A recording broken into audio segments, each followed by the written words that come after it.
My name is Adil Iskender, and I'm an assistant professor in global communication here at Simon Fraser University. And I have the distinct pleasure of introducing our esteemed speaker tonight. But before I do so, I want to express my gratitude to Dr. Thomas Kuhn, the director of the Center for Comparative Study of Muslim Societies and Cultures, for his gracious and kind invitation.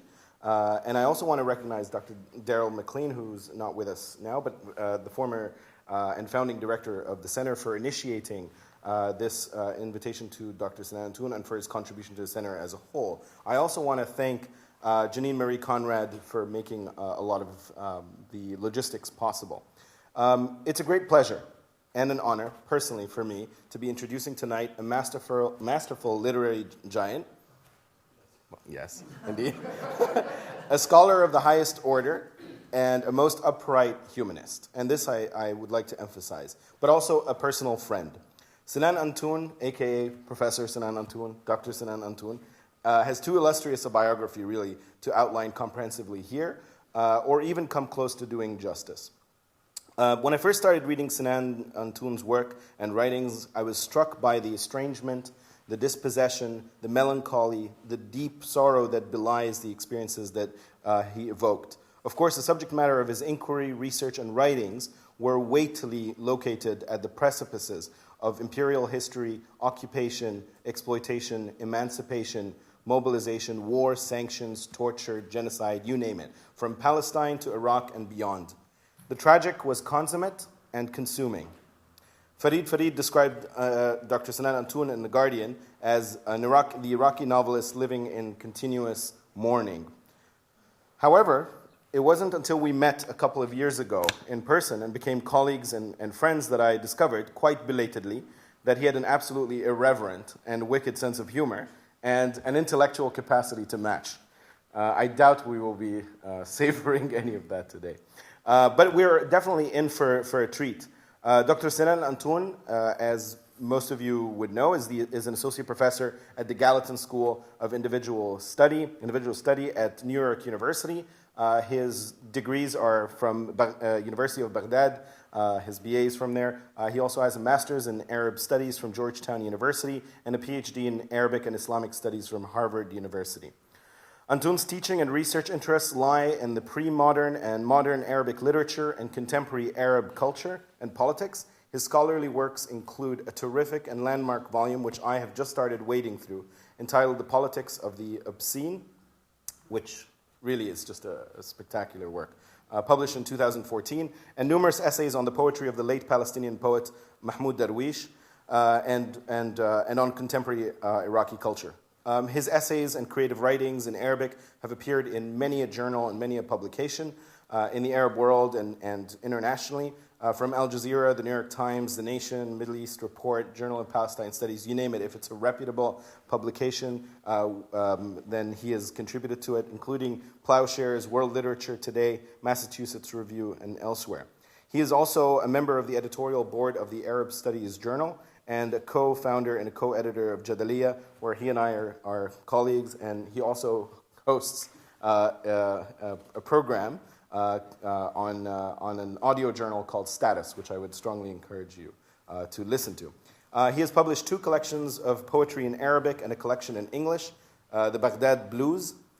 And of course, he has the more sort of literary works and novels, which I won't delve into, but are definitely worth significant attention. The Corpse Washer from Yale University Press is one that has been recognized with 2014 Saif Ghobash Banipal Prize for translation, and also another notable novel, Ya Maryam, which has also been translated into English. He's also celebrated as in terms of his translation work, both of Darwish and many others. Also, Toni Morrison's Home, which was published in Arabic in 2014. Sinan Antoon also returned to his native Baghdad in 2003 to co-direct a production about Baghdad, which is the first major full-feature documentary to have been shot in Baghdad shortly after the U.S. led invasion of the country. Today, he'll be giving a lecture whose title is comprised of 3 words, or I should say the title, not the subtitle, each word so heavy with historical burden and indomitable sorrow, signifying collective and individual experiences beyond sometimes our ability at cartographic documentation or ethnographic narration. Iraq, violence, memory. He will be delving into that through the works of a notable poet, and I hope that you will give him nothing short of your most welcome invitation. And without further ado, I present to you Dr. Sinan Antoon. Thank you.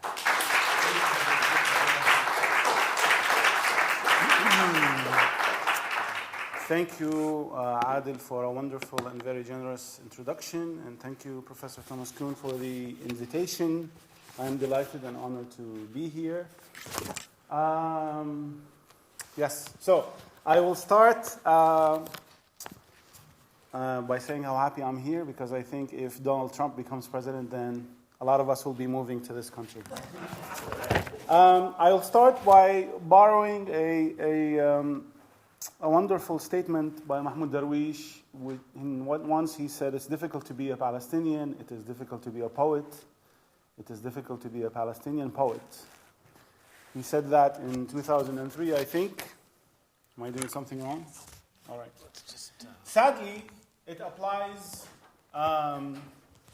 in recent years, and currently it applies to Syrians and it applies to Iraqis. And today we'll be speaking about Iraq. And why I like that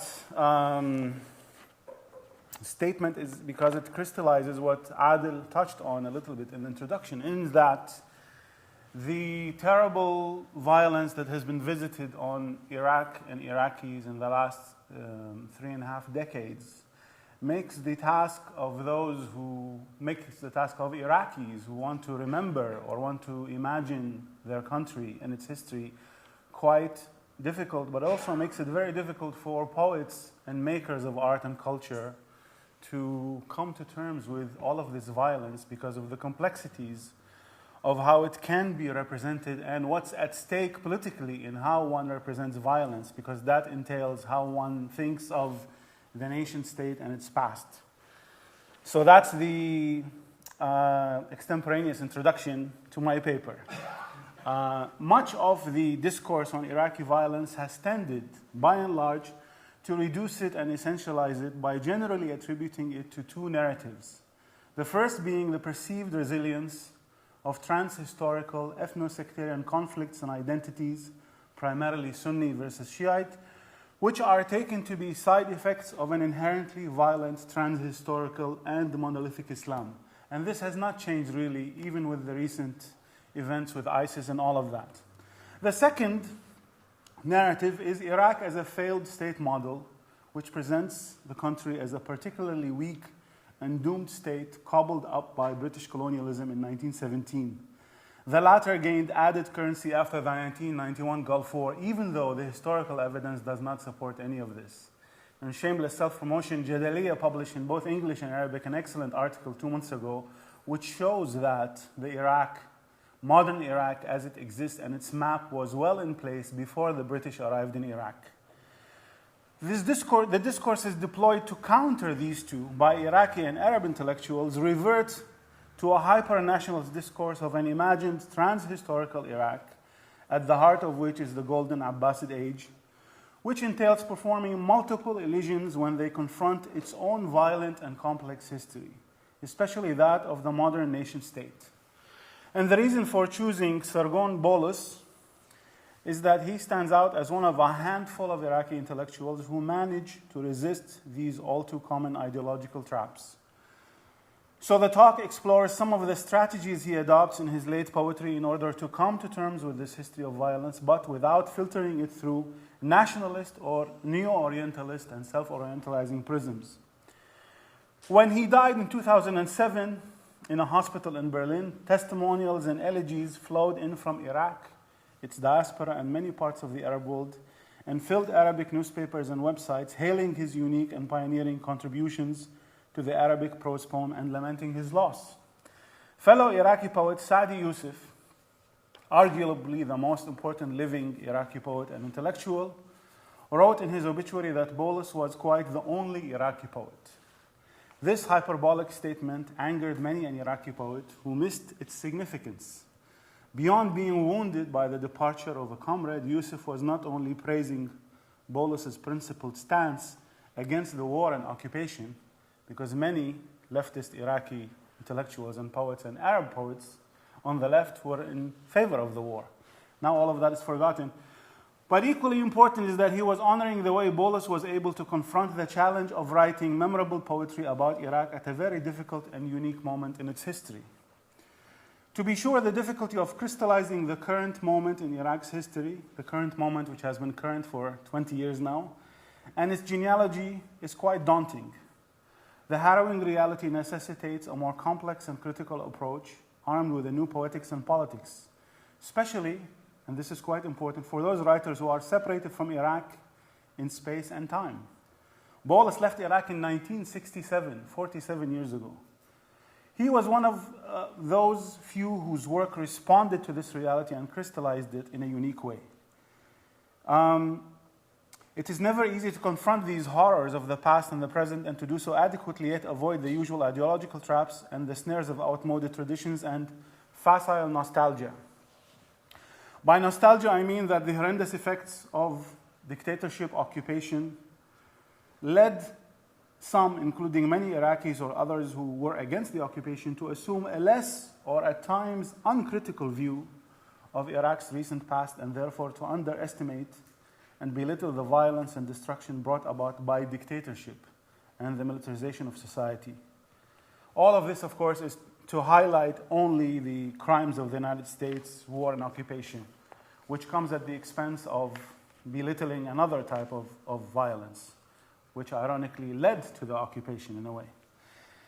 Another related but equally important challenge is how to position and affiliate oneself and one's narrative in regards to the competing ideological narratives about Iraq's history and its viability and future as a nation state. These, of course, range from the denial that any sense of an imagined Iraq or Iraqiness existed before the arrival of the British, which sadly many Iraqis and Arabs internalized and started to regurgitate and are still doing it, to its very antithesis, increasingly internalized and adopted by many Iraqis for obvious reasons, and by that I mean an Iraqi nationalism which, deploying the land's rich history and civilizational past, projects its existence back millennia.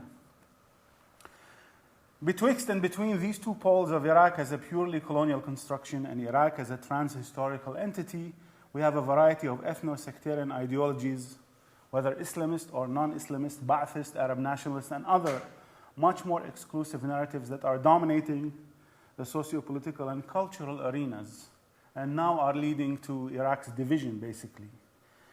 This too is where Boulus, who was Assyrian by birth, stands out in the unique way in which he employs Mesopotamian symbols and tropes, but in a complex manner and without reinstating any vulgar nationalism, Arab or Assyrian. And in the way his constructions of Iraq, managed to sustain a critical stance vis-a-vis both the past, distant, and recent. The destruction of the nation state by a neo-colonial power and the fragmentation and dismemberment not only of bodies and communities, but of geographic and socio-political spaces and cultural memories, produced an intense longing for the protection of the nation state and its narratives and myths. All of the above made it very difficult and rare for many to find their way to that discursive space from which one can mourn and grieve the death and destruction visited on one's homeland, express rage against its perpetrators, but still manage not to cling to the nation state and deny its own congenital violence. I will say a few words about Boulus's life and work before reading with you a few poems to show how he does that, and then going beyond just literary analysis to say, well, what does all of this matter for Iraq now and for Iraqis? Boulus was born in 1944 to an Assyrian family in al-Habbaniyah, a town on the edge of a shallow lake of the same name in western Iraq. Back then, it hosted a military base and airfield. After the nascent Iraqi state's massacre of Assyrians in 1936, Some were brought to live near the base. Boulus's father worked for the British, and Sargon would sometimes catch a glimpse of the posh houses of the Brits, so different from the tin huts where the Assyrians lived. Boulus grew up bilingual. His father spoke Assyrian. His mother, who was from Mosul, spoke Arabic. In 1956, the family moves to Kirkuk, a large, diverse city of Kurds, Assyrians, Turkmen, Armenians, and Arabs. Boulus grew up memorizing the songs sung at night by drunken workers and shop owners in Persian, and Assyrian.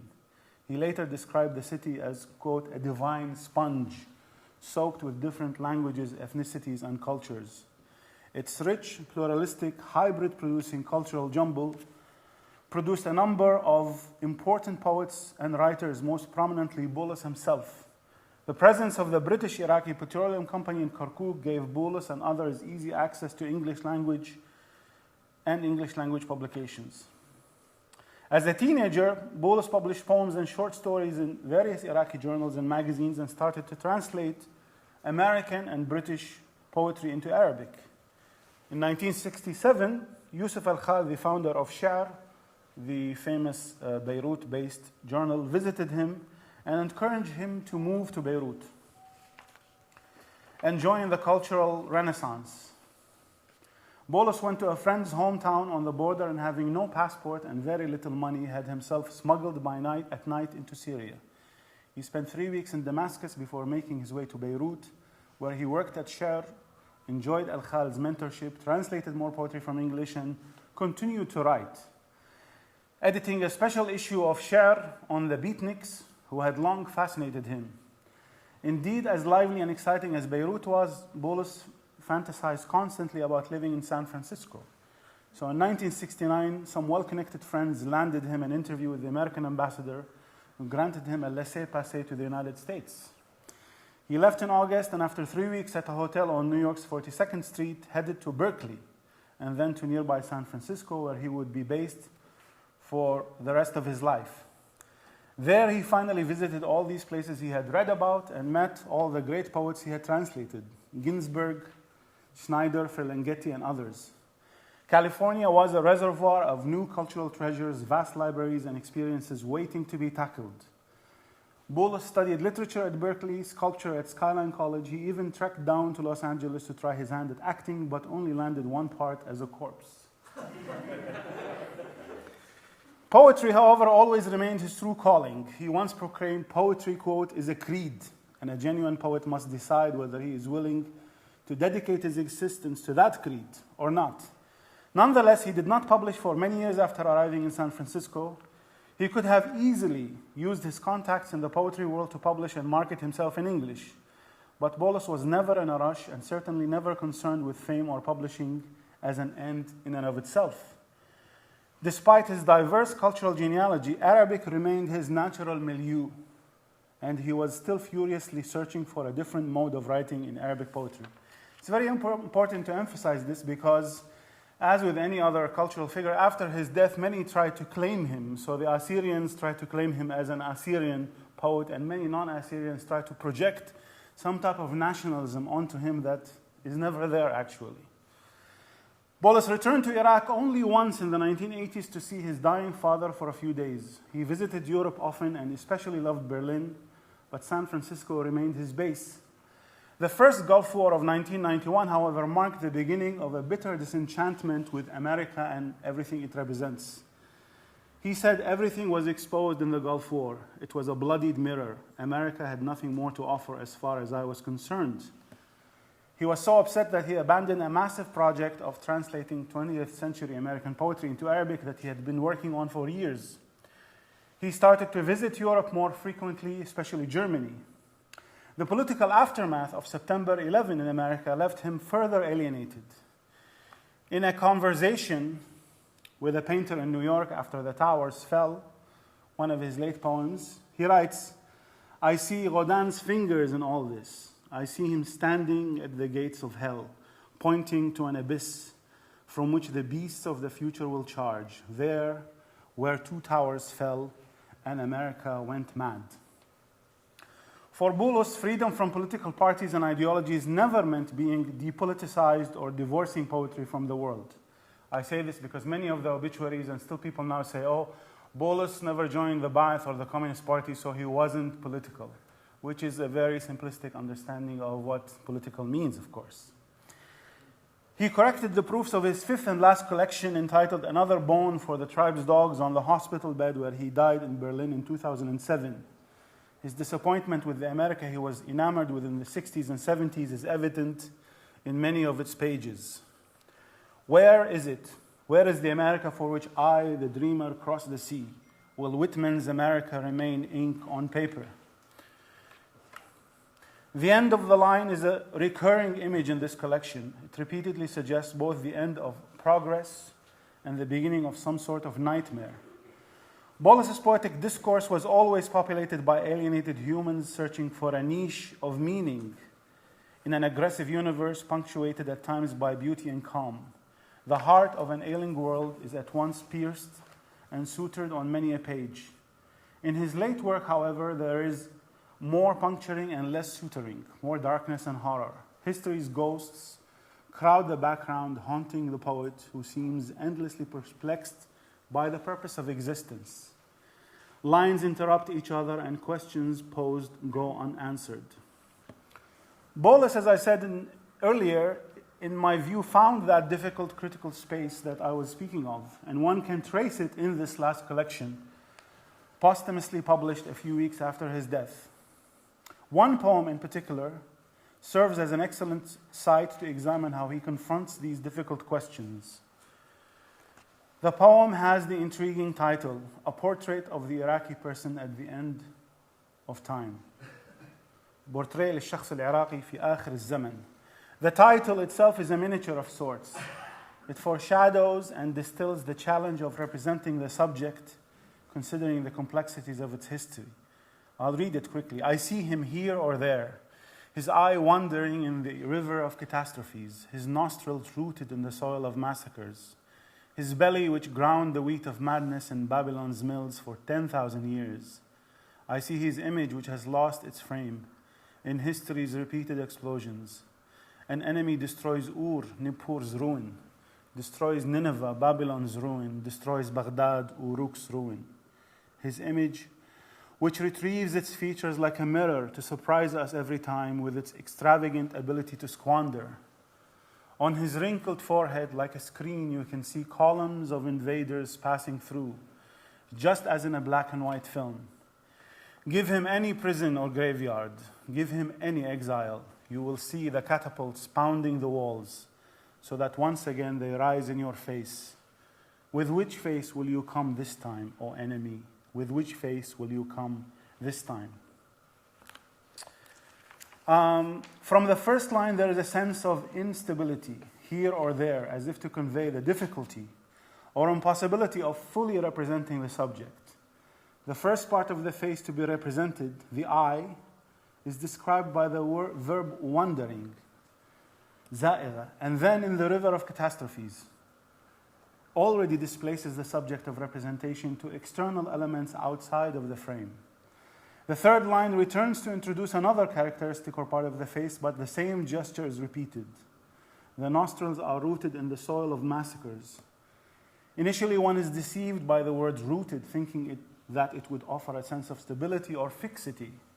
But once again, the space in which the nostrils are rooted is beyond time and space. The fertile Mesopotamian soil is drenched in blood. The various parts of the face cannot be represented or observed, it seems, without reference to what lies outside the putative frame. They cannot be seen in isolation, detached from their historical context. Next, the poet moves to the belly, but which has only existed in order to grind the wheat for the mills of history. If Babylon and other ancient cities are usually invoked in the Iraqi context to signal pride in being the cradle of civilization and consequently an anchorage in the past, in Boulus's poem it signifies perennial toil. Elsewhere he writes of walls collapsing over those who patiently built them. The two iconic sources of life, river and soil, are linked to their antitheses, catastrophes and massacres.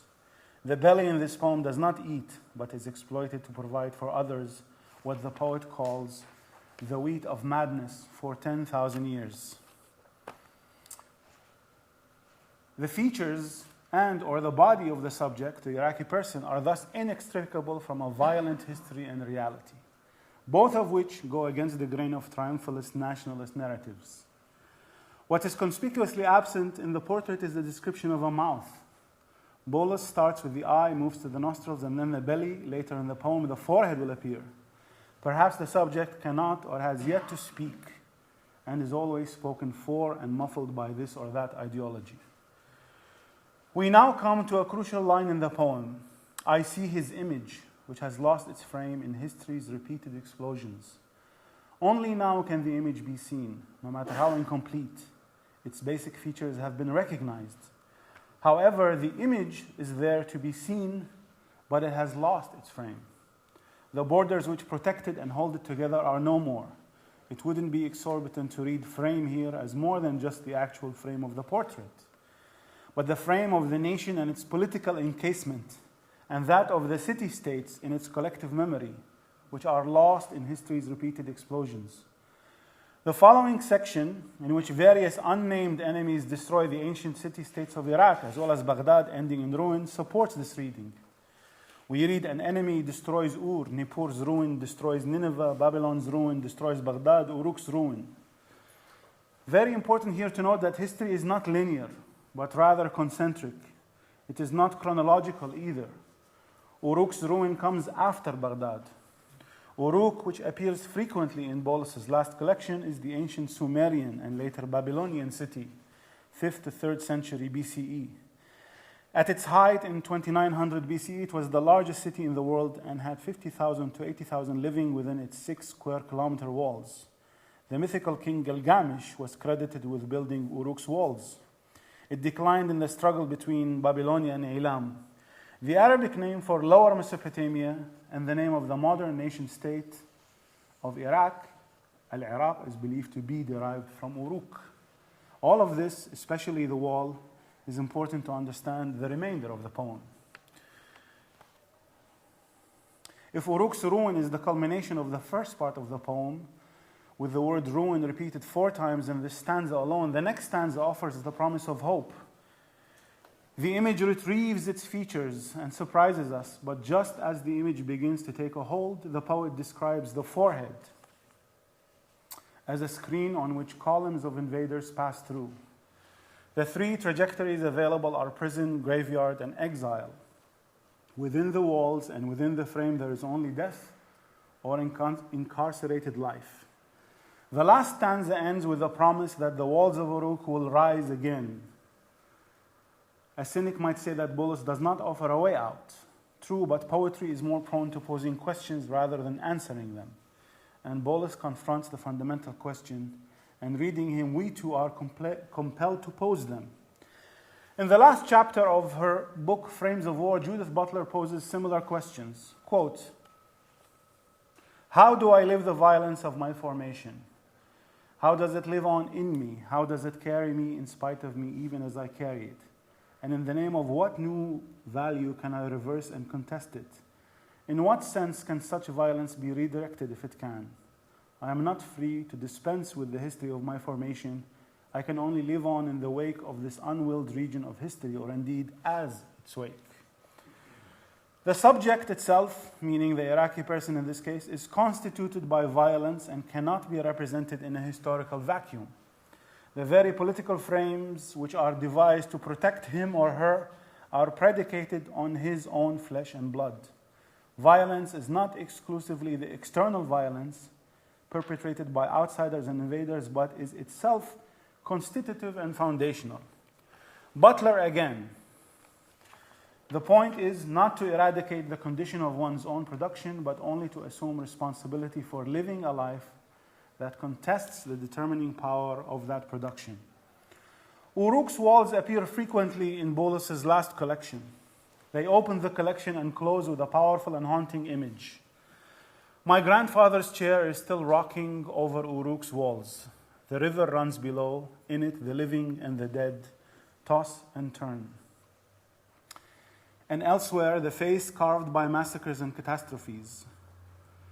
Another fundamental question, sorry, this another, there is this, the chair rocks, the one I was sitting in just a while ago, this is at the end of the collection. At the edge of the abyss, my grandfather's chair, which faces the window, rocks. It rocks over Uruk's walls, rocks even when it is empty, no one sitting in it.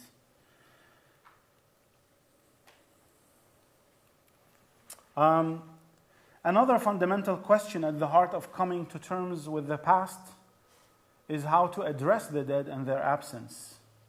Address them in both senses of the verb. The relationship of the living to the dead is, of course, a political one, and itself always a contentious side. Jet lag. It is not hyperbolic to say that Iraq itself is an open mass grave. In addition to the victims of Ba'athist dictatorship, many of whom ended in mass graves, there are those millions or so victims of the genocidal embargo who are in a figurative mass grave insufficiently recognized. The ongoing occupation and the civil war that was produced in its aftermath produced their own variations of horror in terms of violence and displacement. Iraqis in general and Iraqi makers of culture in particular are haunted by those ghosts populating this mass grave. And sadly, in the last year, there have been more massacres and more mass graves. This ontology, to borrow a term from Derrida, is a crucial political as well as literary trope. These mass graves were and still are appropriated as a political trope or commodity and deployed once by the United States and later by its Iraqi allies to justify the war and the invasion. The new mass graves attributed to the militias of the new regime and its corrupt police discovered in recent years which are equally horrific, are in turn being exploited by some to belittle and ultimately rehabilitate Saddam's era and erase its own crimes in a futile Manichaean equation. What were the effects of the fragmentation and disintegration of Iraq's material reality and space on Bolus's poetic discourse? How does he excavate the layers of tragedy and carnage, and how does he articulate the cogito of grief and mourning? The next part of the talk tries to address these questions and illustrates with a reading of a few representative poems that crystallize what I have mentioned. The opening, short but telling poem in the collection throws us into the main theme. Sorry, that's the poem that I read when I shouldn't have read it. My grandfather's chair is still rocking over Uruk's walls. The river runs below. In it, the living and the dead toss and turn. The grandfather's chair seems to establish a familiar domestic space of tranquility and an intimate, continuous rhythm, still rocking. But this is put at risk in the third line, over Uruk's walls. The walls of Uruk, the first city that I just spoke of, are not very steady walls and lack permanence. Uruk is the city repeatedly attacked and destroyed by invaders, but its walls rise again every time. Now the chair's survival is made more fragile, as if it is about to fall. What makes the poem more haunting is that we are not told if the grandfather is there or not. The second section further complicates the poetic narrative. The scene from the vantage point of the chair and the perspective of potential stories to be narrated is that of a river. What is striking, however, is that both the dead and the living are within it. So the dead are not entirely gone, and the living struggle side by side with the dead and within the same space and trajectory. The course of the river of the living and the dead is an important trajectory in the collection and its primary thread. It is important to note that the book closes with this very same image, but with a slight change. The last section of the last poem, entitled My Bamboo Chair, revisits this image. The chair rocks, the one I was sitting in just a while ago at the edge of the abyss. My grandfather's chair, which faces the window, rocks. It rocks over Uruk's walls, rocks even when it is empty, no one sitting in it. So now the chair is facing a window, a sign of a concrete part of an interior and more stable space, but it's still at the edge of the abyss, over Uruk's walls, and it is an empty chair. The river is no more. It is as if the poet was sitting in the chair and narrating. The river running under the chair and Uruk's walls, real and imaginary, runs through the collection, and the ghosts of the dead appear in many poems, hence the ontology. So we read, my notebook is open under my eyes, a trap for the souls of my dead. They pass on its pages in a flicker. I hear like my first language inside any past that will not let the hero sleep. He who knows he will not be Gilgamesh. He who refuses the task. This nocturnal page is enough for him to walk to the end of the dream with 1,000,000 refugees clinging to his steps. And the last line sadly has become prophetic. With gazing at the river of the dead and the living comes the anxiety about how to represent all of this adequately. So Boulus writes, I am the one who is unfit for arranging elegies, even though my dead are many. Their graves are scattered in the wilderness, rummaged by wolves.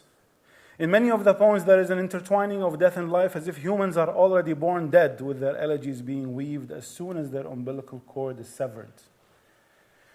So he writes, the umbilical cord is severed, and the cord of elegies extends. What became of Yusuf, the midwife? How many crying children did her hands pull from the warm darkness of the womb to the nakedness of this world, to go and be lost in the valley of their fate, soldiers fighting in lost, unjust wars. Sometimes I feel I have to apologize for my poetry and for my talks because they're very depressing. That's why tomorrow's talk is all about parody and laughing. Two representative poems where the primary figure is a ghost represent encounters with victims of two monumental events or epochs and two different experiences, war and sanctions. What do these ghosts want from the poet or from us as readers, and what is their function? The poet does not offer clear answers, but one could speculate. In both encounters, the ghosts do not have specific demands, and their only desire appears to be to narrate, to speak of their fate, or to be recognized. Let's look at the first one, The Child of War, dedicated to an Iraqi child who was born during the war and died in it. The child came, the one missing in the war. She stands at the end of the hallway, a candle in her hand. I see her whenever I wake up. At the first hour of dawn, she waits for my collision with the wall of reality. Her eyes vast because of the horror of wisdom, are patient in the hill's thorns, where my thoughts look around at night. My hand which could break her chains, my voice which might pose questions to the murderer or to God, whose answers she knows. How long has this war gone on, child? How many nights at the bottom of which well? What eternity of pain coming from all directions? What would the four-star general have done had they deprived his child of her milk for one day? The child says, they took my family in a ship to the other world. I always knew that they would leave me here alone on this shore. I knew. The child is trapped in between this world and the other. Missing in the war tells us that she has not had a proper burial, and her death was not recognized and enframed through proper rituals. The narrator of the poem is repeatedly haunted by her. I see her whenever I wake up. The unreal ghost is what anchors the narrator's waking moments and his collision with the real. She lives with him. The sentence, my hands could break her chains, is left suspended with no answer or further knowledge. The narrator seems immobilized by the presence of the ghost, but he has his voice and poses important questions, but she already knows these answers. And she, in turn, does not answer his question directly, but begins to tell her simple, haunting story about abandonment. And the poem ends in an incomplete sentence. The second ghost poem I like to look at is entitled, I Come to You From There. It was dedicated by Boulus to a well-known Iraqi short story writer who died during the sanctions in 1993. And the sanctions and their effects politically and socially are the forgotten phase of Iraq's tragic history. The end of the year of endings, the weather and the crows, a tightness in my breathing from smoking too much, some illness, loneliness, worrying, or visceral pain knocked me down, and I roamed the empty town, crossed over to that particular corner where he met me face to face just before nightfall. It was my friend, the short story writer himself. But something had emptied his eyes of that light. It was my humorous old friend himself. But something had overturned his features from the inside. The eyebrows are white, the teeth black. When he smiles, not out of happiness, he looks like he is crying. Beyond sadness, as if in an undeveloped photograph, as if in a burning photograph, which would collapse with a simple touch. He met me as we were getting out of a storm that had started yesterday, whipping walls with restaurants and shop signs, making telephone cables really weep in that empty square. I cried, Yusuf, Yusuf, what happened to your face? Yusuf, what have they done to your eyes? By God, what have they done to your eyes? He said, please don't ask. It's obliteration. He said, I come from there. Not me, no. I am not myself. Not you, no. You are not yourself. They and the gods of Zaqum, they and the master of death, standing at the door. The refugees are on the roads, the children are in coffins, the women are wailing in the squares. Your family is fine. They send you their best from cemeteries. Baghdad is a spike of grain covered with locusts. I come to you from there. It is obliteration, he said, and then walked away and disappeared everywhere. The difficulty or impossibility of recognizing what used to be familiar and of fully representing what has become is viscerally clear in this poem. This theme is another major one in the collection. Boulus attempts to reach that impossible beyond of the real in its totality. But the most productive and effective instrument is this ontology. The most crucial and haunting line is the last one. He walked away and disappeared everywhere. The figure does not return to Iraq or to the grave, but continues to roam and haunt, to keep delivering messages such as these about the living dead and the dead living.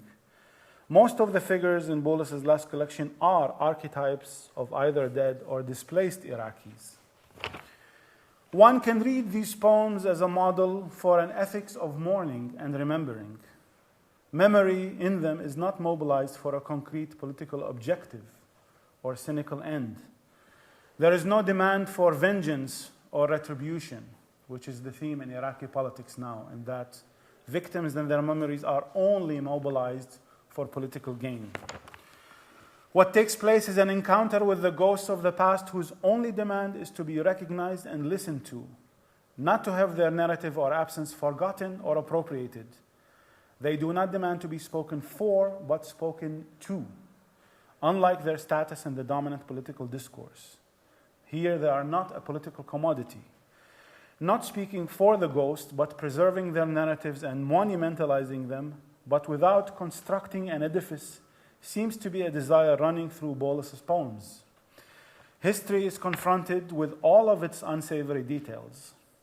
While the invasion and destruction of the nation's real and figurative walls is chronicled and mourned, there is always a recognition of the violence and bloodshed involved in building these very walls of the nation and all of its political frame. The question and challenge is then how to, and is it at all possible to sketch a new portrait and frame all of these contradictions?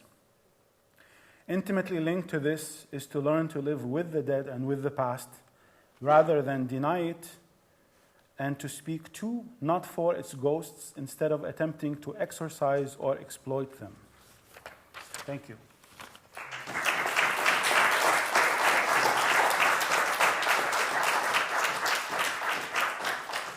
So I guess now it's time for questions, comments, complaints, concerns. We have microphones on either end of the room. If you would like, please step forward and pose a question. حلوة دي if you so wish. If you so please. ساتر الراجل كاتب الأسئلة. All right. Earlier in the lecture, you identified the Gulf War and the post-9/11 environment as watershed moments in Boulus's alienation from America. Mm-hmm. Yet many of the similar critiques to post-9/11 America or the Gulf War were made during the Vietnam War. And so my question is, to what extent, and especially for a guy living in the Berkeley region, why doesn't his alienation to America appear earlier? Why does it take the Gulf War, not Vietnam? Well, because let's face it. Also, the guy was kind of a liberal, I guess, and he comes from Iraq through Lebanon in the 60s with that ethos of the 60s and what they're supposed to represent, and arrives in the United States, and it takes quite a while for him to acclimate. But it's important to note, that's why I said that he kind of never really worked. This guy was always kind of a bohemian in a way. He never went to college. He never really had a job. He, wanted to live life as a poet. And, the good thing and the bad thing about places like San Francisco and New York, I think, is that you can live in them and imagine as if you're living outside, because you're surrounded by very liberal or radical or leftist people, and there is a radical politics. But I think 1991 and that Gulf War, it is a watershed moment, because somehow a lot of folks thought that, well, the Vietnam experience and the resistance to the Vietnam experience had taught society something. I mean, we always make this mistake thinking that we learn any lessons from history. And, I don't think it's not that he was really political, but he was kind of, searching in a way for some type of position politically. So he was alienated from radical politics in the institutional sense. That's why he never joined any of these parties. But there were about 10 or 15 years where he didn't really write anything. He wasn't expressing anything. He was just living around in California, getting to know American culture. And, there is a whole other talk that I could give about how he talks about the indigenous experience in his poetry. And not even in his life, he adopted a Native American boy, because he kind of realized that this dreamland America that he was coming to, he calls it a stolen continent. So as an Assyrian who comes from a background of a minority that suffered genocide, then he realizes that the haven that he's coming to, because of its individual freedom, is a haven that's built on another genocide. But the Gulf War, it's a culmination of so many things. But I think for a lot of Iraqi Americans, there's another dimension of being frankly embarrassed to be associated with this country that went and bombed your home country back to the pre-industrial age. But I think even if one were not Iraqi, to be a conscientious citizen and live in a country, and remember, I wasn't here, but I watched it later. I was in Baghdad in the shelter receiving the other end. But the euphoria and the way the great majority of the US population celebrated the war and completely dehumanized Iraqis. And it was also the inauguration of this new fetish of the visual war and CNN and watching Baghdad light up like a Christmas tree. We can talk for 3 hours about the terminology. It was a new level of the aestheticization of violence, and it was America mending the wounds of Vietnam, basically. And it was also the Pentagon. I'm straying from your question.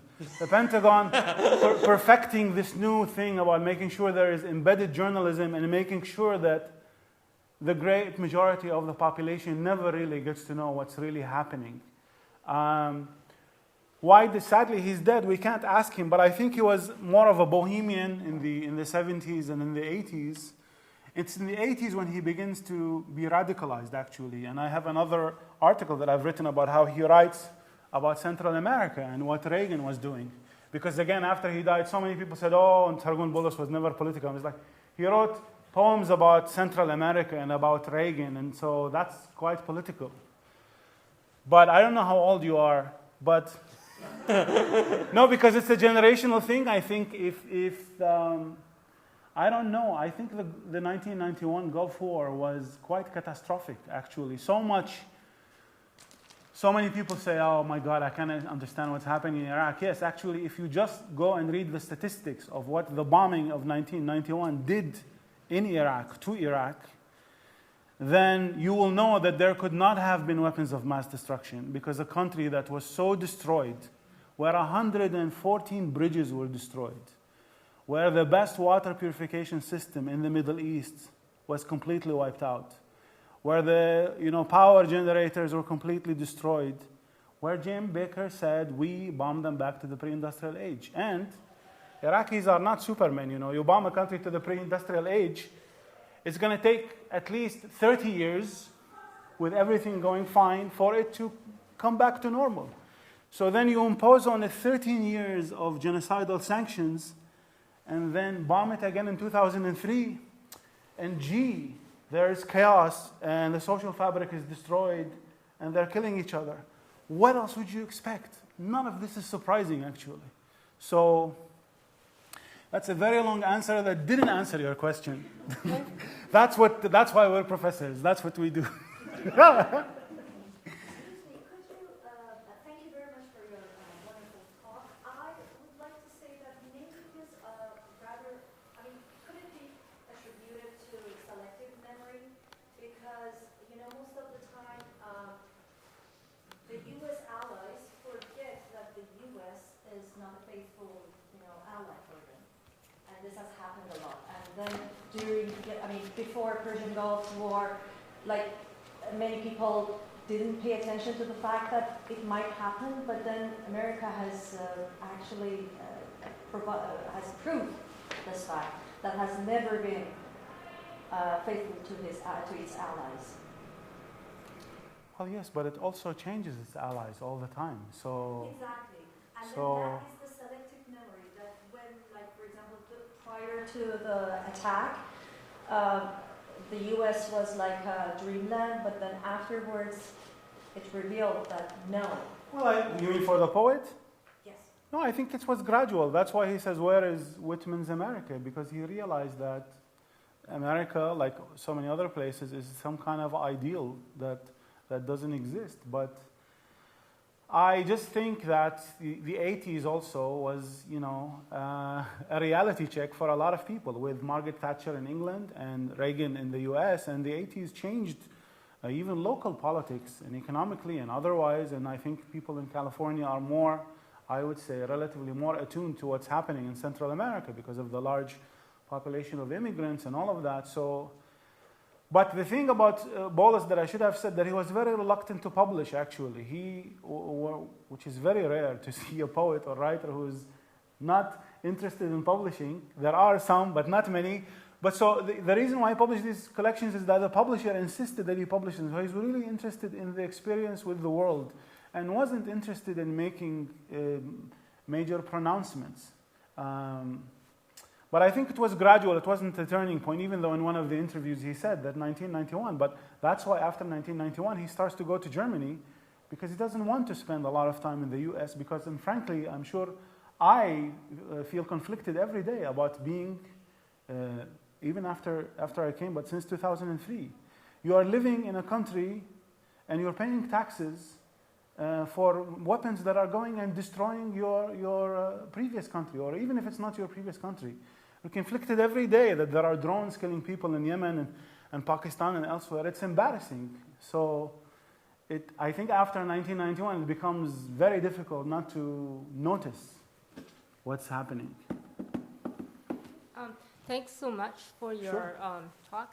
I was very interested in what you're saying about the ethics of remembering, especially with regard to the poetic form. So you talked about, on the one hand, how there's nationalist forms of remembering. There's with revenge and this nostalgia. I'm just wondering, because you also talked about how Boulus, I guess, traces how there's no more form, so there's no more ending. So there's no way to recognize that. So I'm just wondering if in the ethics of remembering, if there's any way that he sort of talks about what's entailed in an ethics of remembering around the emotive form, if it's not this nationalist, because that becomes very difficult, because it's not simply loss and mourning, but what does the form and the poetic, writing you've looked at take? Very good question. There's a lot of stuff that's written about whether it's in this country in terms of African Americans. Sorry, this country, I mean the United States, not Canada. But You guys have your own genocides and stuff, as is the case with all great modern nation states. But in terms of South Africa or other places, but there is a debate about mourning and melancholy, and there is a problematic, though seemingly helpful way of monumentalizing and remembering, which offers some kinds of closure. That's the problematic one that's politically not useful, because by putting some kind of closure, more often than not, you are writing that memory or event that was outside the general narrative. It's being subsumed into the reigning nationalist narrative. It gets revised a little bit, but it doesn't really change anything, as opposed to the melancholic way of remembering, which opens the wounds and keeps them open, and that there is no redemption. And the perfect example is the African American experience in the United States. And here, Toni Morrison is the best example of novels like Beloved, whereas the country has been, for the last 60 years in the mainstream, has been remembering in this traditional way, which is, let's include some narratives about African Americans and weave them into our larger narrative. And nothing really changes, because what needs to be changed is the national overarching narrative about the myth of the immigrants coming in, and it needs to be... So the only way to challenge that is to have an open wound, as Toni Morrison calls it, and a melancholy that whereby you have to confront the horror of what was done in your name by your ancestors, or confront the fact that we live in this space that was created by that violence and genocide. And so I think that's what he's doing. It's not easy. It's easier to write poems that speak to some kind of nationalism and make a lot of people feel comfortable. Whereas his poems, they don't make you feel comfortable. They don't make you feel good about the nation that you come from. But the unique thing is that it's written out of love and out of a recognition that this is the space I belong to, but this is the reality of how it came to be. There is an excellent book by a guy whose name is Sam Durant. It's called Post-Colonialism and the Work of Mourning. And he writes about South Africa, United States, South Africa, United States, and one more. I'm sorry, I'm losing my memory. But he delves into the problematics of traditional ways of monumentalizing and memorializing catastrophic, traumatic events, and what are the more politically useful and honest ways of rethinking the past.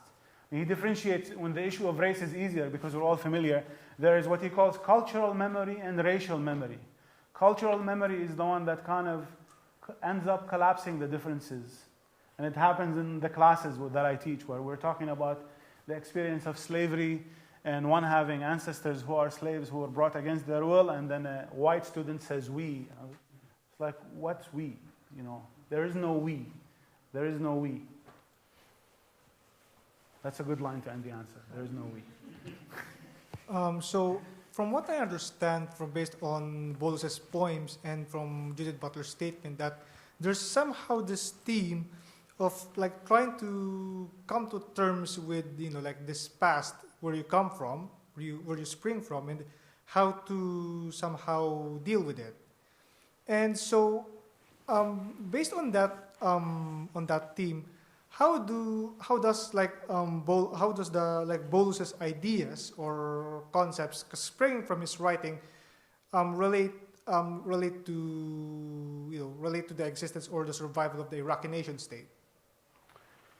Well, look, the thing is, Boulus never really makes any statements. He just writes poems. But I focus on him because I like his poetry, but also because he's actually quite influential amongst large segments of Iraqis and Iraqi youth.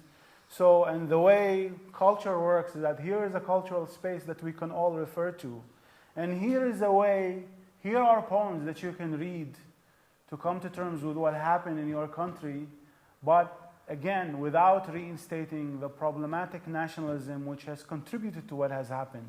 Is that here is a way of recognizing that all victims are victims and they're all dead. He doesn't do, it would have been very easy to fall into the trap of writing as an Assyrian poet, especially for someone living in America, because you have these categories, you write as the Coptic poet, or I'm the Chaldean poet, and he's the Assyrian poet. he's writing as something else.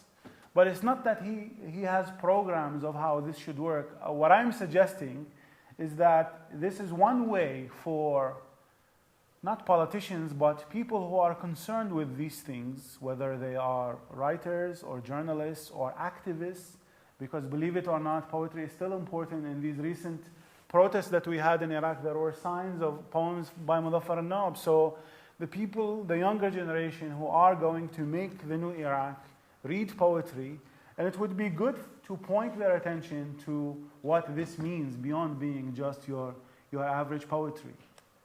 So he doesn't have like lay out a program of how the Iraqi nation state, but he does the very important step which every nation state should take, is to realize that this nation state, like every nation state, is built on frames of exclusion. Sometimes discursive, but oftentimes the discursive is translated into eliminating people outside of the nation states or kicking them out or killing them. And if only people realize that one thing, things would be better. So coming to terms with one's history, because also the other thing is that history, the past is never dead, to quote Faulkner. The past never dies, and the way we think of the past is a very political act. So the future depends on how we think of the past. Thank you. Sure. It's easier said than done, all of this stuff, of course. So I'm curious about you mentioned that he evokes Uruk oftentimes in his poetry, and I'm curious about whether or not the story of Gilgamesh and his Gilgamesh's own desire for revenge at the death of Enkidu, and as a kind of, and the journey that he undertakes, and the realization that when he himself falls asleep, when the bread is put in front of him in his quest for some form of immortality, whether or not there's a kind of conscious evocation of that there is no revenge that is possible for the death of this beloved alter ego, and that one must, and that even the quest for immortality is fruitless. Is that at the heart of his work? Do you Definitely. think? Not. He doesn't explicitly point to that, but the theme itself is there all over, actually, about how futile this search for immortality is. So, he doesn't invoke this particular detail, but Gilgamesh is in so many of the poems, definitely. It's also very difficult because the way he does it, because so many, or especially in the last 15 years, as I said, the response to the discourse about there not being in Iraq is that now every poet and their cousin writes about Gilgamesh and Uruk and all of that. So it becomes very difficult to write about it in a really nuanced, beautiful way. Hi there. Thank you very much for your talk this evening. I'm a student with the SFU School of Communication. I'm wondering if we're understanding memory as a legacy here, something that's left over after something's gone, or if it's memory as resilience, what's continued and remains strong as someone is. Well, I don't know what you mean by legacy, but I think what I was trying to say in the previous answer is that, in a way, as silly as it may sound, but memory and collective memory and history is something that's continuously reshaped. So, and now recently we even know from scientific research that memory is not something fixed, that even as we remember individual memories, we actually slightly change them. So this becomes very important in that memory is something that's very dynamic, and the past is also something that's very dynamic, that can actually be changed and can be constantly rewritten. So whether it's memory or legacy, it is an arena where, there are competing narratives around what should we remember and how we should remember it. And to my mind, it always has very real effects on people's lives, whether it's gender or class or race, and how your memories are wiped out and erased, or the memories of your ancestors are not included, and they have to be included. So I was going to take memory out of the title, but then I thought I'd leave it because if I put another word, then maybe it will turn people off.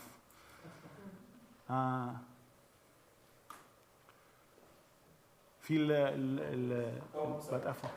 So I'm going back to your first point where you discussed the two existing narratives that are currently explaining the failure, if you wish, in Iraq, which is the trans-historic and the nation-state failure.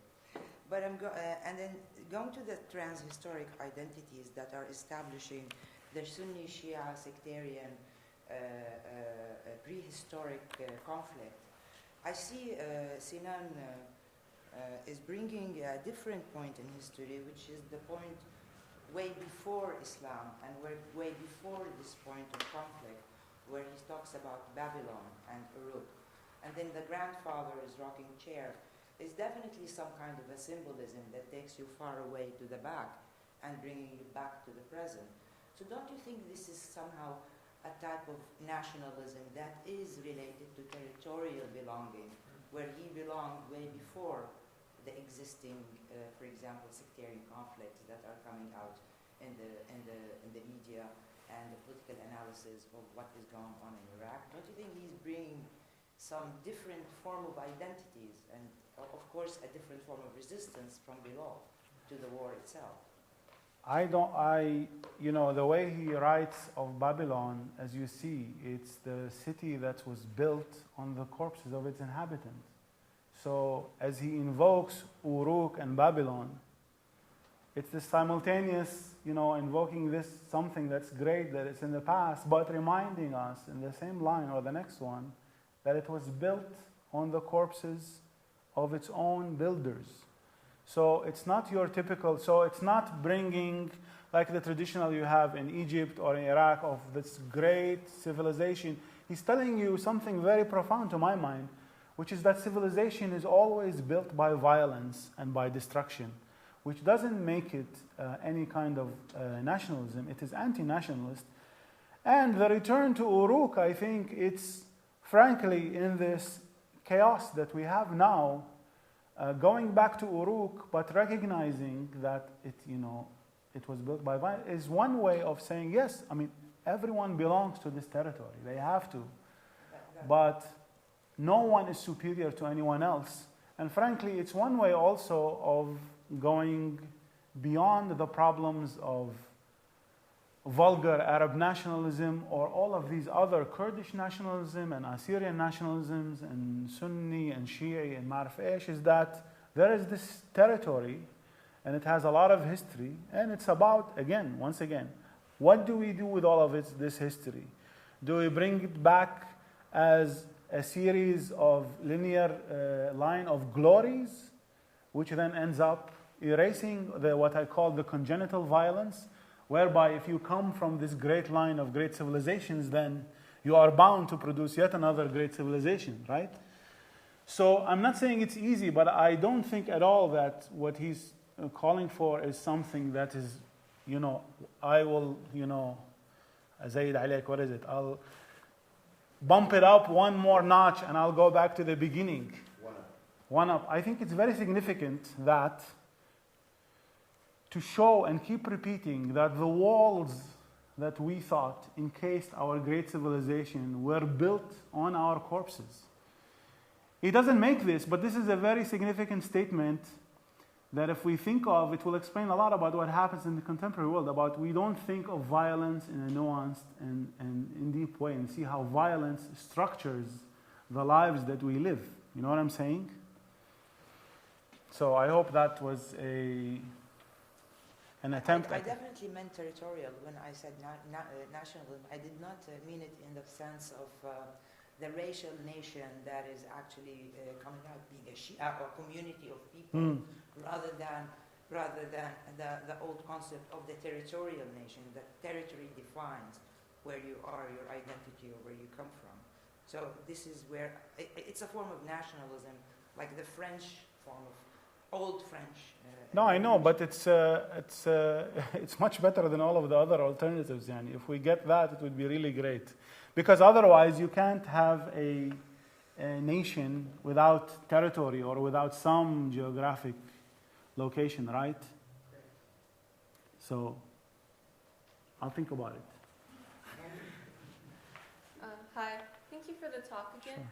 Sure. Welcome. I was wondering, because from the few poems that you read to us, or from the few extracts that you read to us, it seems that this poet is very haunted by ghosts, haunted of ghosts of the past, of the future that could have been, which was not. So do you think that this poet had specific ghosts that haunted him? Because as a person, because I'm not from Canada, and I moved here 3 years ago, and my family is very, very far away. Ghosts of a people left behind, ghosts of peoples, and a country left behind. Was that something that drew him to this work? I mean, I think this poem that he writes about his friend, the short story writer, is very poignant in that, whether they are, real ghosts that appear before him, but, haunting is something that happens in reality. Even for those of us who don't believe in any metaphysical presence, but they do.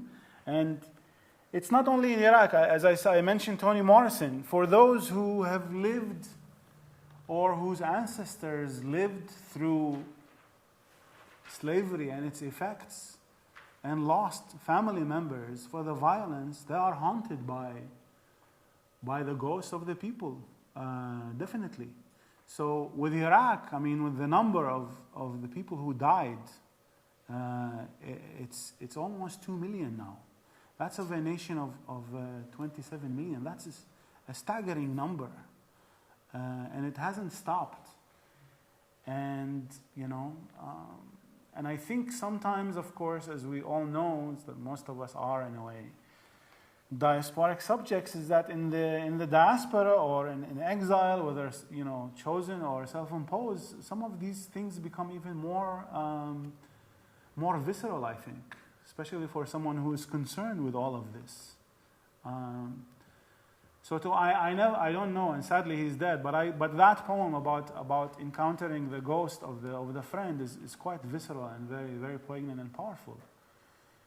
And we could write it's a whole genre, whether Iraqis or now Syrians, about the insomnia and the ghosts of your family members, your neighbors, your homes.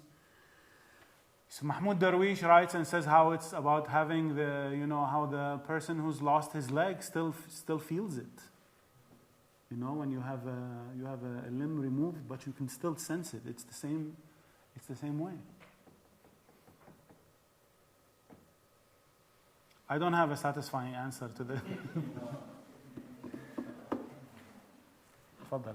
I was curious about sort of the idea of melancholy, because you see that a lot in sort of the novels by people like Ahmed Hamdi Tapanaj and others who were very, very much affected by the breakup of the Ottoman Empire, the catastrophe of World War I, and that essentially their work had come apart in very profound ways. Is Boulus's poetry, is this feeding off to in any way, or is it in conversation with an earlier Iraqi poetry and literature that is in a manner of speaking produced by World War I, by earlier catastrophes, by earlier sort of dislocations, or is it sort of very strongly sort of the product of sort of 20th century, 21st century experiences? Oh, that's a very good question. The interesting thing about Boulus is, on the one hand, there's the Ginsberg and the Beatniks, and then I didn't have time to mention that he translated extensively into English. Auden, Merwin, and others, and Lorca. The interesting thing about Sargon Boulus is, on the one hand, there is a very strong strain from pre-Islamic and classical Arabic poetry. Even in many of the poems are conversations with Imru al-Qais and with Abu Tammam. So he's very conscious of this tradition of poetry that he comes from. And on the other hand, there is influence by modern world poetry like Vallejo and others. and then a lot of Chinese poetry, actually. There are a number of poems that are conversations with Chinese poets who wrote about war and exile. And then there is the strong connection to Al-Sayyab, who's kind of the founder of modern Arabic poetry, basically, who wrote, in the 40s and 50s and 60s, it was the end of colonialism, but there is a certain haunting there as well. Sayyab was concerned with,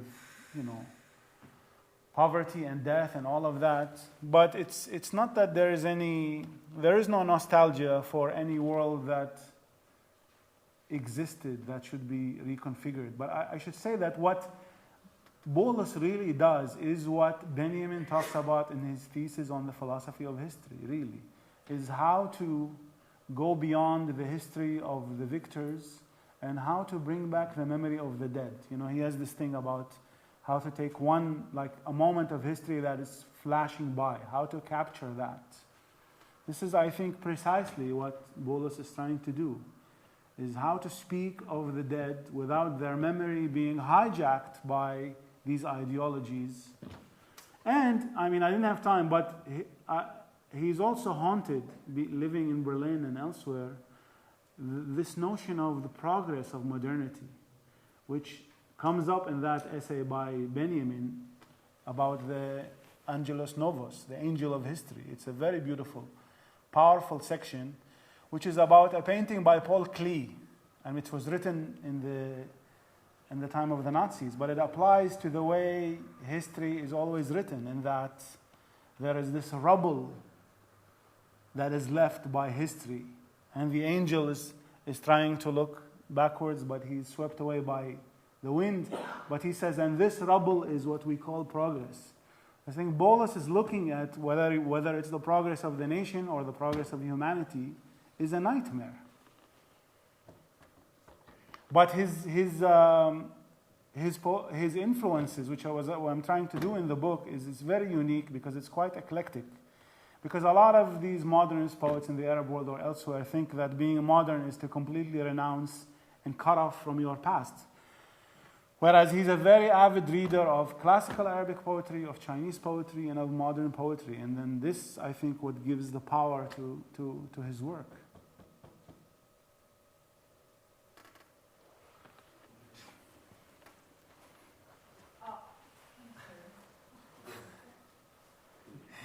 I have a very personal question, so you're totally free to say that you're not going to answer. But I'm very curious about the thing that you were talking about, the struggle you had in living in USA, being an Iraq person, and I'd like to know what does it mean and how you can deal with that. No, that's an excellent question, and I frankly always think, had I not been Iraqi, would I have? I think it's embarrassing just as a human being to be part of that. But it's difficult because there is not much that one can do, You go to demonstrations, you send stuff to the New York Times or others, and they don't publish it, not because it's not well written, but because they're looking for solutions or ideas. And it's like, you can never have solutions and ideas until you recognize what happened. But it's very depressing. So what there isn't much I can do. I teach, I write poems, and I write novels, but always with this feeling that maybe it's also narcissistic, but what I learned from Benjamin and from Boulus is that, this is the nightmare. The nightmare is, there is no state of emergency. It's always a nightmare. It's in the present tense. But there were worse times. And sadly,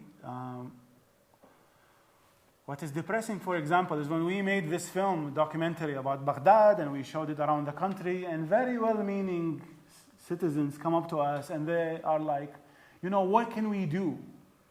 And what I said is like, the next time the United States, your government, starts to sell you a war and tell you, let's go and bomb Iran, because just remember everything that has happened. But there is this organized forgetting, as someone called it, and there is complete amnesia, and it's at the so-called highest level. Because my colleagues at NYU, not that I believe people with PhDs are smart necessarily, but people who have the privilege of spending so much time thinking and reading 4 or 5 years ago were all saying, well, I'm really worried about Iran. I was like, why? Because one article in the New York Times tells you we should go bomb Iran. Didn't we do this 10 years ago? But I mean, it's part of the larger world in which we live, which the horrifying thing is, of course, the normalization of violence and how it's also invisible, completely invisible nowadays. It's really horrific because I was invited years and years ago by a peace group on a campus to go speak in 2006. And I went there and I said, if you go around this country, meaning the United States, you wouldn't know that this country is waging 2 wars.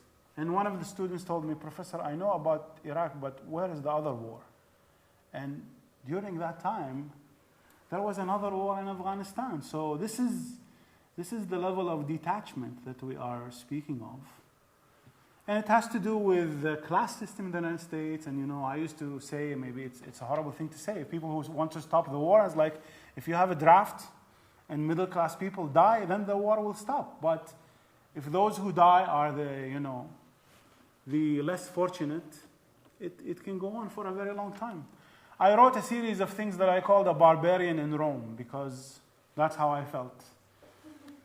Even though I'm half American, my mother was American, but you feel like you're the barbarian in Rome because it's all happening far away out there, and it's about civilization, and it's about civilizing those barbarians who are very ungrateful, and then you leave, and then you have ISIS, and it's like, and so I'm being sarcastic, but a lot of the articles after ISIS appeared and occupied Mosul was, who are the victims? The victims are the American soldiers who went to Iraq to fight something like ISIS. That's the official discourse. But it actually helped create ISIS. Sorry, it's a scattered answer, but yeah, what alternatives do we have? That's it. You just have to go on.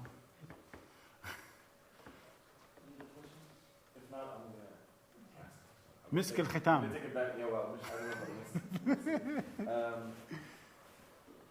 So we've been privy to and we've been in dialogue with Boulus and his poetry, which is very haunting as the memories that he evokes and provokes and reflects on. But there are 2 sort of lasting ideas that I wanted to resolve.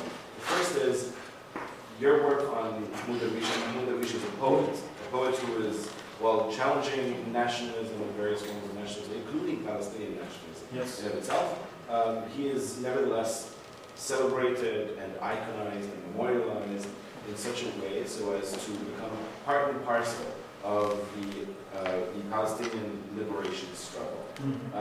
And then you've got Boulus, who is very sort of fleeting, as you said, he's bohemian, perhaps in sensibility, but also poetically and eclectic in that fashion.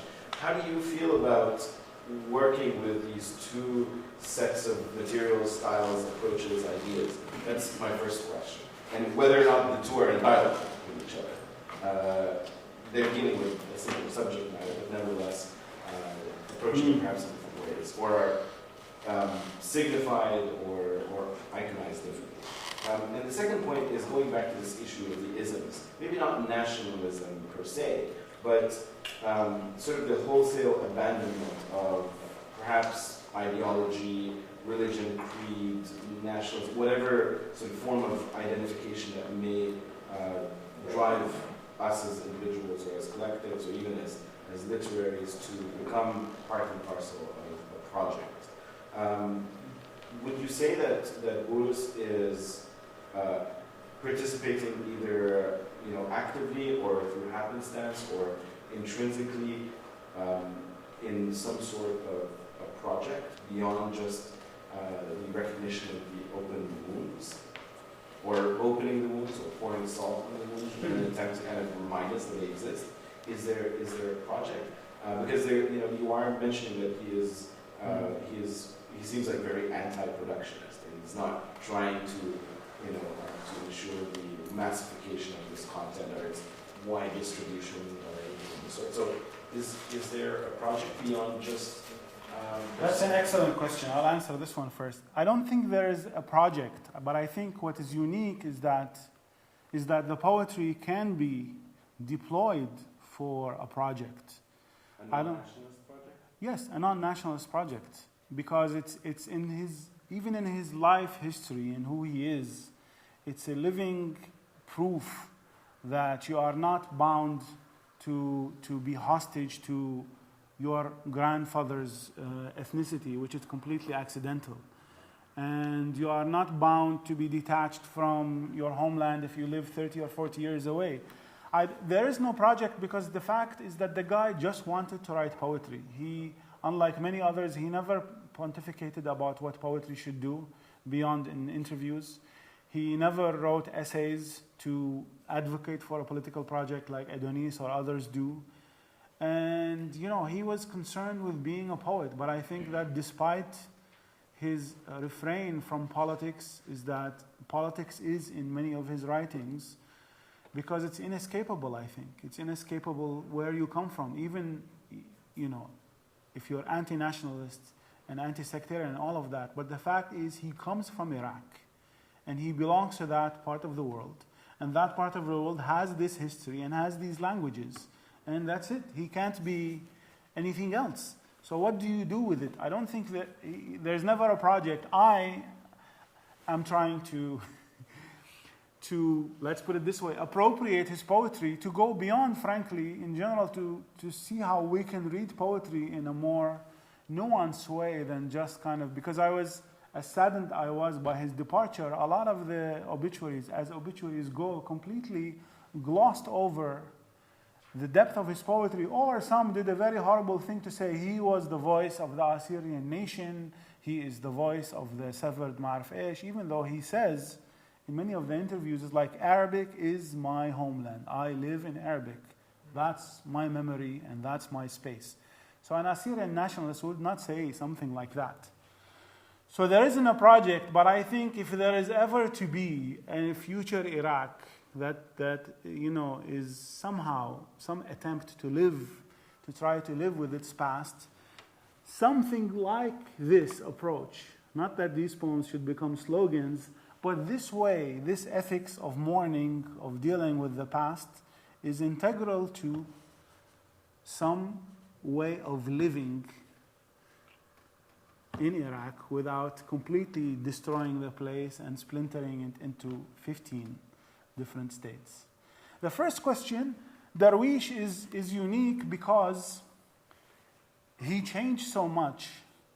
But there is this, it's important to remember that who Darwish was. Darwish, his village was destroyed when he was 6 years old. He became a refugee.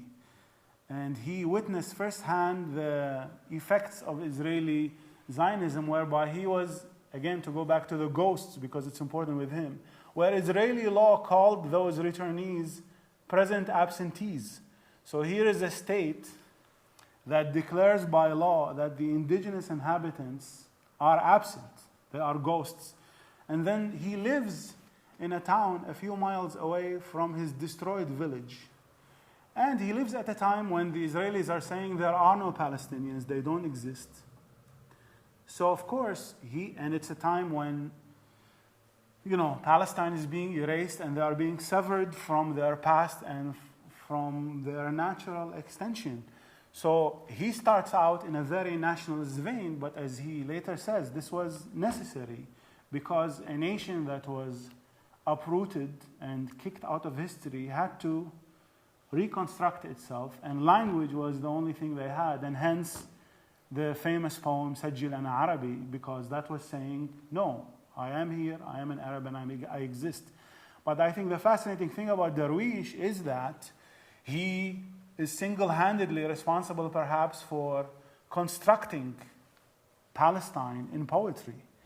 And that is something significant for the millions of refugees and others. So his poetry becomes the atlas of Palestine. People recognize their villages, the trees and the birds and everything. And prisoners recite his poetry when they're being tortured. So this is poetry for existence. But then, in a way, later, as he becomes the poet of the establishment, but the fascinating thing about the last 3 decades of his life is that he begins to write against his own poetry.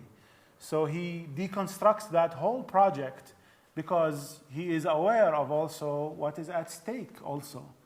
It's the same thing that Edward Said said, I will be the first critic of the nation, but we have to have it first. And then I will be the first to criticize it. But you don't have the privileges, the special privileges of being such an anti-nationalist when you are being destroyed. So, but you are right, there are these contradictions with Darwish, but what I like is that he's very critical of his early poetry, too much perhaps, because when he published a collection, he called it his later works, and he was kind of always reluctant to have his early poetry translated because he was kind of wanted to distance himself from it.